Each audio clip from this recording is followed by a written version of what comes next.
네, 어머니들 반갑습니다. 안녕하세요. 오, 갑자기 떨리네. 아, 저는 이번에 그 분당 미래탐구 논중과 추론학원에서 이제 중상위권 반을 맡은 박진아입니다. 반갑습니다. 어머니들, 우리 아이가 상위권이어서 뭐 N반 수업 듣고 S반 수업 들으면 좋겠지만 사실 지금 2학년이잖아요. 현실적으로 말씀드리면 3학년이 되면 대부분 다 학생들이 중상위권이나 중위권이라는 포지션을 가지게 돼요. 치열하잖아요. 뭐 고3만 있는 건 아니고 재수생도 있고 사무생도 있거든요. 물론 우리 아이가 지금까지는 상위권 유지하고 있지만 뭐 유비무환, 뭐 미래 어떻게 될지 모르니까 들어둔다라는 생각으로 듣도록 하시고요. 원래 저희가 좀 강사가 많아서 한 강사당 15분씩 쓰기로 했어요. 지금 도서원 선생님, 신현 선생님께서 다 5분씩 오버하셨기 때문에 저도 5분 오버하도록 하겠습니다. 자, 중상위권 이제 H반이죠. 그냥 쉽게 얘기하면 뭐 건동홍수 그 정도 라인이에요. 제가 뭐 그것만 한다는 건 아니고 어쨌든 그거 앞에 이제 내용이랑 겹치면 안 되니까. 그래서 중상위권 누가 준비해야 하는가? 첫 번째, 내신도 모의고사도 다 안 나오는 학생. 근데 내신이 이제 나오는지 안 나오는지는 대략 가닥 잡히지 않았나요? 2학년 2학기 중간고사 정도 쳤으면 우리 애가 지금 현재 뭐 3등급 이하다. 그럼 웬만하면 좀 원하는 대학 못 가실 거예요. 그래서 내신이 안 나왔다. 그럼 이제 어떻게 해야 되는가? 근데 모의고사도 생각만큼 원하는 대로 안 나올 수 있어요. 만약에 모의고사 잘 나오면 정시하세요. 진짜 정시하세요. 그게 선택과 집중적인 측면에서 정시하는 게 나아요. 근데 정시가 뭔가 계속 안 나와. 아니면 너무 널뛰기. 그런 학생들 하시는 게 좋고요. 이제 안 나온다는 기준은 뭐 사람마다 다를 수 있겠지만 중위권 같은 경우는 이제 국수, 영, 과탐 요 5과목 평균이 3등급 이하면 저희가 보통 중긴권, 중상위권으로 분류를 합니다. 만약 여기 평균이 다 2등급 이상 된다. 그러면 이제 중상위권, 상위권 논술 준비하시면 되고 사실 이게 지금 평균 3이면 인서울 커트라인에 걸리는 그 정도 등급이거든요. 이제 준비하면 인서울 이제 중상위권 그 이상으로 갈 수 있으니까 저희가 평균 3등급 이하면 조금 힘들다라고 보고요. 그리고 이제 3번 요런 학생들이 되게 많아요. 논술하는 애들 중에서. 국어 점수가 낮은데 앞으로도 이제 가망이 없다 느낀 학생들. 수학 잘하는 애들 똑똑해요. 자기가 알아요. 사이트 딱 보면 아 내가 이거 지금 국어 4등급인데 앞으로 1년을 더 공부해도 1, 2등급이 나올 자신이 없다. 근데 나는 수학을 잘해. 그러면 그런 학생들이 상당히 논술에 투자를 많이 하고 그리고 아웃풋도 되게 좋아요. 그래서 매년 저희가 뭐 합격생을 보여드리는데 일단 국어가 뭐 제시원에는 당연히 9로 시작하고 일반적으로 저희한테 왔을 때 4인 애들이 되게 많아요. 4인 애들. 그러니까 공부를 아예 안 한 건 아니니까 5, 6은 아니에요. 어머니 국어가 5, 6이면 다 찍었다는 건데 어쨌든 좀 풀어서 4등급은 나왔지만 3등급이 안 된 학생들 와요. 근데 본인이 의외로 논술에 소질이 있다는 걸 깨달아. 그래서 국어 버리고 해서 수능이란다. 논술에 올인해서 잘 가고요. 그리고 4번. 그나마 수학이 나은 학생. 어떤 뜻일까요? 뭐 다 전반적으로 잘하지 않아요. 이 3번 같은 경우는 이제 국어 좀 뭐 압도적으로 못한다 이건데 그나마 수학이 나은 학생은 제가 여기 분당 지역이니까 제가 분당에서 지금 수업 하고 있거든요. 지금 올해 3년 차고 내년 되면 분당 4년 차가 되는데 어, 분당고 황땡땡 학생이 있어요. 그 학생은 6등급이 3개예요. 근데 그나마 수학이 3등급인 거예요. 그럼 걔는 대학 갈 길이 논술밖에 없는 거죠. 또 와서 올인하는 거예요. 또 가는 거예요. 그런 케이스 되게 많아요. 그러니까 어머님들께서 잘못 생각하시는 게 첫 번째, 수학을 잘해야지 논술을 한다. 수학을 잘하면 당연히 하는데 수학을 그렇게 잘하지 않아도 논술로 충분히 갈 수 있어요. 왜? 논술 치는 대학은 뭐 최상위권, 의대부터 시작해서 완전 좀 하위권 대학까지 상당히 스펙트럼이 다양하기 때문에 그나마 수학이 나오면 전 시키시는 거 추천드리고요. 네, 5번 한때나마 수학을 좋아했던 학생. 이게 이제 뭐냐면은 지금 어, 있어요. 지금 저희 반에도 한때나마 좋아했던 애들이 어떤 애들이냐면 공부 안 했어요. 애가 뭐 게임에 빠졌든 뭐 그냥 지금 뭐 슬럼프에 빠졌든 애가 안 했는데 제가 학생을 가르쳐 보면 의외로 머리가 있어요. 근데 너무 공부를 오랫동안 손을 놔서 푸는 속도가 느린다든지 아니면 뭐 미적 너무 공부 양이 많아서 뭐 기하를 선택했다라든지 뭐 여러 가지 케이스가 있는데 한때나마 수학을 잘했던 애들은 다시 논술 가르치잖아요. 그러면 의외로 빨리 따라와요. 그러니까 기본적으로 타고났던 그래도 초등학교 중학교 때 조금 잘했던 뭐 그건 아니더라도 어쨌든 좋아했던 그게 있는 애들은 논술 가르치면 솔직히 수능 수학은 약간 답잡기 같은 약간 테크닉이 조금 들어가거든요. 막 많이 공부해야 되고 뭐 재미도 없고 같은 걸 계속하고 하는데 또 의외로 이렇게 공부하는 거 좋아하는 애들이 논술 되게 좋아해요. 그래서 어머님들도 한때 다 예쁘셨잖아요. 또 지금 다시 꾸미시면 다시 그때처럼 어느 정도 나오잖아요. 그것처럼 한때 좋아했던 학생들은 다시 하면 금방 따라옵니다. 저는 중위권반 어, 블루오션 일찍 준비하면 블루오션이라고 생각을 해요. 그럴 수밖에 없는 게 첫 번째 중상위권 대학은 일찍 준비를 한 학생이 잘 없어요. 왜냐 이미 자기가 뭐 수학이 뭐 지금 이제 뭐 미분할까 말까 하고 있는데 내가 수능 수학도 너무 벅차고 뭐 이것저것 할 게 많은데 내가 지금 어떻게 하느냐. 중상위권은 일찍 시작한 애도 없어요. 그리고 수학을 왠지 잘해야지 논술을 시작해야 될 것 같고 나는 뭐 진도도 느리고 네, 일찍 시작하시면 좋습니다. 저희가 학생들 수준 제가 다 알고 있고 어디까지 진도 나갔는지 애들 상태 다 알고 있기 때문에 그거에 맞춰서 논술이 이런 거야 수학이 이런 거야 너 공부는 이런 식으로 해야 돼 사고력 이렇게 길러야 돼 그냥 뭐 문제 몇 개 보고 가서 찍을 생각하지 말고 사고력을 기르게끔 수업을 하거든요. 우선 진도가 느려서 애들이 일찍 시작을 안 하고 그리고 논술에 대한 부담스럽죠. 자기가 지금 뭐 전과목 다 안 나오는데 국어도 해야 될 것 같고 영어도 해야 될 것 같고 과탐도 해야 될 것 같고 할 게 많은데 아까 선생님들께서 다 말씀하셨잖아요. 이거 하나 일주일에 와서 하루 수업 듣고 뭐 2시간 복습한다고 해서 다른 공부할 시간 그렇게 줄어들지 않아요. 놀 시간이 줄어들지. 학생들이 은근히 허투루 시간 보내는 시간 되게 많거든요.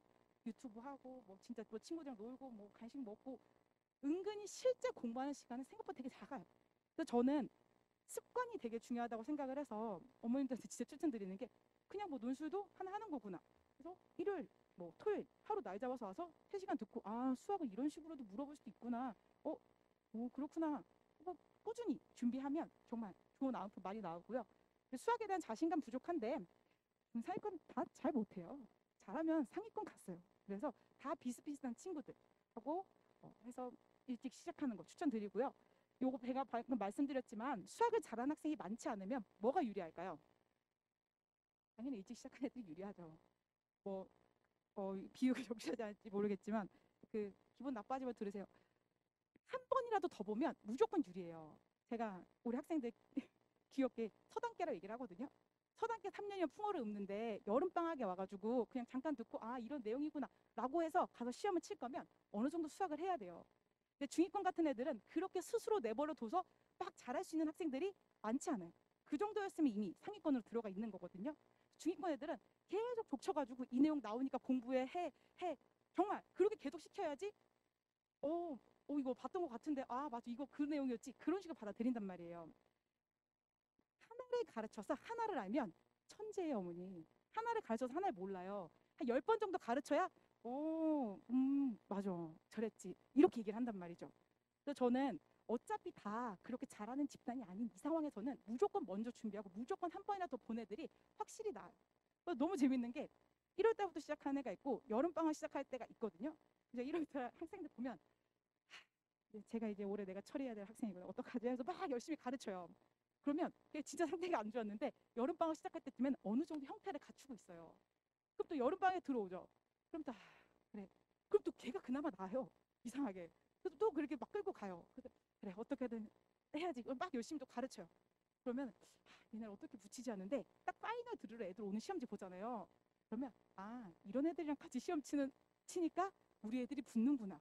그러니까 중위권 애들이 다 저는 이렇게 못하는데 그 학교를 왜 썼는지 모르겠어요. 근데 애들이 다 그냥 다 준비 안 하고 오고 이 논술 문제가 수학 문제보다 어렵긴 하거든요. 그냥 수학 본질에 대해서 물어보는데 애들이 중위권 애들은 약간 겉핥기식으로 너무 그냥 대충대충 문제 많이 풀어가지고 저는 진짜 무조건 낯선 논술 문제를 한 번이라도 더 접한 학생이 유리하다고 생각을 하고요.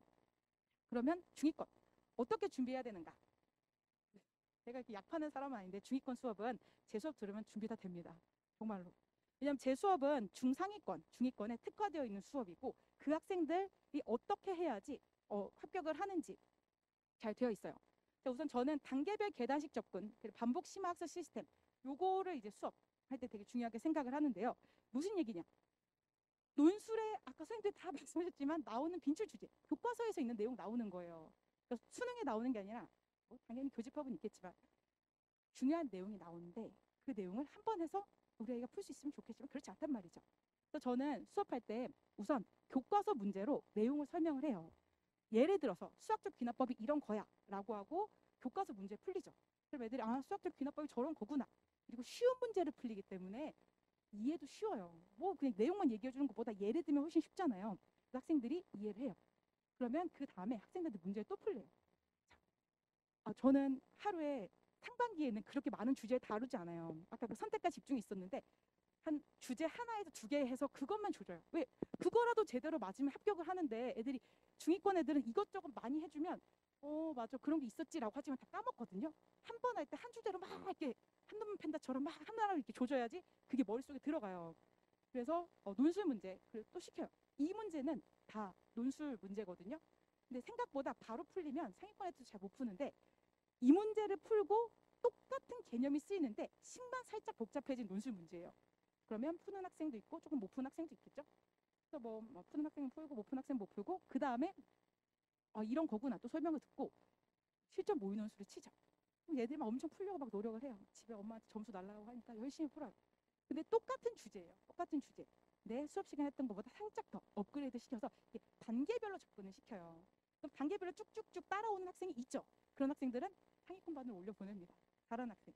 저희 반이 상당히 이제 세분화 되어 있잖아요. 그래서 잘하면 올려보내고 조금 부족하면 내려보내고 하는데 이렇게 풀려요.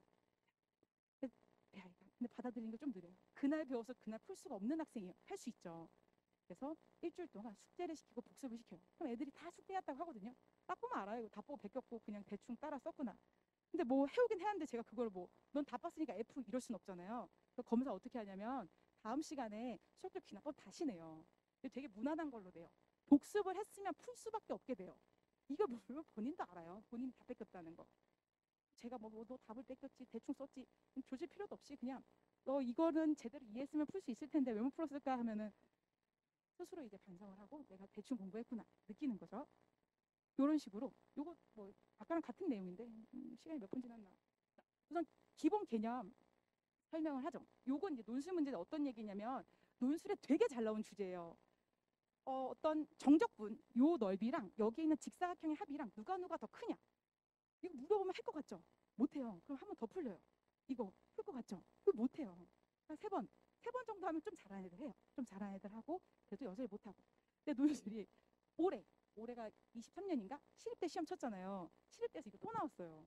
근데 애들이 선생님 이거 이 문제는 자기가 이렇게 풀었다는 거예요. 그래서 제가 딱 듣는 순간 야 그 문제 이 문제잖아 하면 애들이 아 맞다 이런 애가 있고 아 저 그렇게 풀었어요 하는 애가 있거든요. 그렇게 풀었어요 하는 애는 배웠던 거를 딱 같은 문제라는 걸 알고 적용을 시킨 거고 다른 애들은 까먹은 거죠. 그냥 정규반 때 했었던 거를 까먹을 수 있으니까.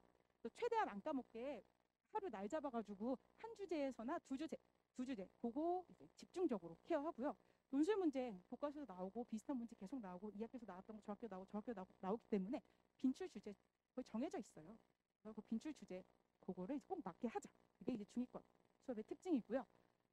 제 수업 구성은 뭐 다 똑같으니까 패스할게요. 그냥 참조하시고요. 저는 반을 이제 SH반이랑 HU반을 해요. SH반이라는 거는 한양대부터 시작하는 반이에요. 한성서, 중경, 이시, 건. 그리고 HU는 건대부터 시작해서 건동홍수, 인하과, 뭐 숭세, 뭐 그 정도거든요. 자, 아까 전에 저희 원장님께서 얘기를 하셨는데 다른 학원이랑 저희 학원의 차이점이 뭐냐면 학생들을 맞는 반에 집어넣어서 최대한 아웃풋을 끌어올린다. 그 혹시 기억나세요? 그 반이 되게 많이 세분화되어 있다고? 다른 학원들처럼 대충 이렇게 때려넣고 막 그러면 소외된 중위권 애들은 대부분 다 소외돼요. 거기 딱 잘한 애들만 끌고 가기 때문에 소외되거든요. 원장님께서 말해서 잘 와닿지 않았을 수 있지만 제가 예를 들게요. 작년 분당에서 제가 그 수업을 어떻게 했냐면 상위권 반을 깔았어요. 상위권 반에 7명이 왔어요. 7명. 7명이 왔는데 그 중에서 상위권 반에 있으면 안 되는 애가 한 3명 정도가 있더라고요. 솔직히 반 바꾸라 그러면 다 기분 나빠서 좀 많이 그만두고 하는데 선생님은 다 자기 수업에 철학이 있잖아요. 저는 제 수업 학생들을 어떻게든 붙이고 싶고 그게 정시보다 잘 간다 판단이 서면 최적의 반에 넣어요. 그래서 제가 상담을 해가지고 요거 중 이제 4명 그리고 요거 중 3명 이렇게 나눴죠. 요 3명이 이제 하위권 4명 중 1명 그만뒀어요. 그래서 여기 3명 이렇게 남았거든요. 그럼 3명이 학생이 3명밖에 없어. 그래서 진짜 이를 악물고 있어요. 너네 무조건 내가 다 붙인다 해가지고 어머니 3명 중 2명이 한양대 갔어요. 그 진짜 잘 간 거예요. 와닿지 않으시죠? 한양대는 100대 1이에요. 100대 1. 아니 한양대 100대 1인데 그러면 한 반에 50명 들으면 한 명 붙을까 말까 한 게 한양대인데 제가 3명 중 2명. 그중 한 명이 전액장학금. 걔 서영고. 어쨌든 나머지 하나 유신고. 어쨌든 근데 그 어머님이 이제 친구분은 없으신가 봐요. 소문이 하나도 안 나가지고 아무도 모르는데 너무 억울해요 저는. 어쨌든 그래서 왜 그렇게 나왔냐면 이 3명을 제가 교통정리 했어요. 여기 딱 교통정리 해가지고 이 수업을 진짜 효율적으로 따라올 수 있는 애들을 딱딱딱 솎아내가지고 걔네한테 최적화된 수업을 계속 맞춤 수업으로 계속했거든요. 그럼 붙을 수밖에 없어요. 왜냐면 적당히 잘한 애들이 자기한테 맞춤 수업 들으면 당연히 최고 효과가 나오죠. 그럼 이 3명은 어떻게 됐느냐? 이 3명도 약간 이제 중위권 반으로 갔는데 3명 중 2명 합격했어요. 걔네가 입안에서 제가 그냥 대충 끌고 갔으면 이것도 저것도 안 돼요. 그 3명 중 2명이 정확하게 기억이 안 나는데 건대, 과기대, 세종대 그거 중 2개 갔어요. 어쨌든 합격 수기를 안 써줬기 때문에 딱히 기억하지 않습니다. 이런 애들. 그래서 어머니들 자기한테 맞는 반에 들어가는 게 정말 중요하고 저희가 다 학생들을 대면 첨삭하잖아요. 가까이서 보잖아요. 그러면 정이 들어요. 어떻게든 무조건 합격시키고 싶거든요. 그래서 뭐 저는 한양대 갈 거라서 이 반 안 갈 거예요. 한양대를 가고 싶으면 그러면 이 반에서 기초를 쌓고 네가 실력을 올려서 여름방학 때 다시 이 반으로 가더라도 나중에 실력 쌓고 가더라도 계속 상위권 반에서 버티잖아요. 이것도 저것도 안 돼요. 어머니들 항상 그런 말 하시는 분이 계세요. 근데 어려운 문제 풀면 쉬운 문제도 되는 거 아니에요? 어려운 문제를 풀면 쉬운 문제 풀리겠지만 자기 수준에 안 맞는 반에 계속 있으면 쉬운 것도 못 풀고 어려운 것도 못 풀고 아무것도 안 되는 딱 그 케이스 나오거든요. 그래서 저희가 학생들을 위해서 다 나눠서 끌고 가니까 저희한테 맡겨주시면 하고요. 그리고 이반 뭐 테스트는 없지만 상담을 하긴 해요. 근데 어머니들께서 솔직히 학생들 실력 모르고 학생들도 본인의 실력을 몰라요. 그래서 저는 그냥 일단 편한 시간에 맞춰 들어오라고 하고 한 4회 정도, 그러니까 짧으면 2회, 길면 4회 정도 진행하고 교통정리 한번 들어갑니다. 너무 기분 나빠하지 마세요. 저도 얘를 합격시키고 싶기 때문에 그렇게 시키는 거거든요.